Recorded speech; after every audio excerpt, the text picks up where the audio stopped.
اسی نے انسان کو ٹھیکرے کی طرح کھنکھناتی مٹی سے بنایا اور جنات کو آگ کے شعلے سے پیدا کیا، تو تم اپنے پروردگار کی کون کون سی نعمت کو جھٹلاؤ گے؟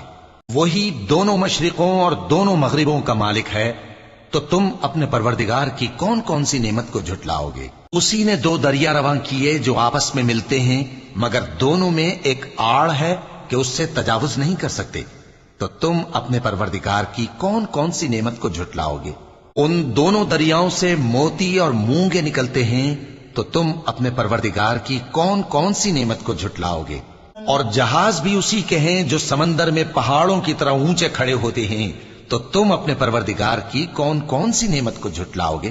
جو مخلوق زمین پر ہے سب کو فنا ہونا ہے، اور تمہارے پروردگار ہی کی ذات جو صاحب جلال و کرم ہے باقی رہے گی، تو تم اپنے پروردگار کی کون کون سی نعمت کو جھٹلاؤ گے؟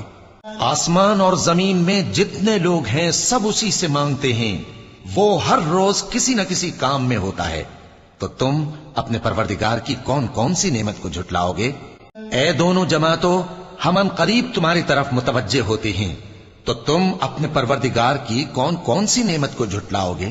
اے گروہ جن و انس، اگر تمہیں قدرت ہو کہ آسمان اور زمین کے کناروں سے نکل جاؤ تو نکل جاؤ، اور زور کے سوا تو تم نکل سکنے ہی کہ نہیں، تو تم اپنے پروردگار کی کون کون سی نعمت کو جھٹلاؤ گے؟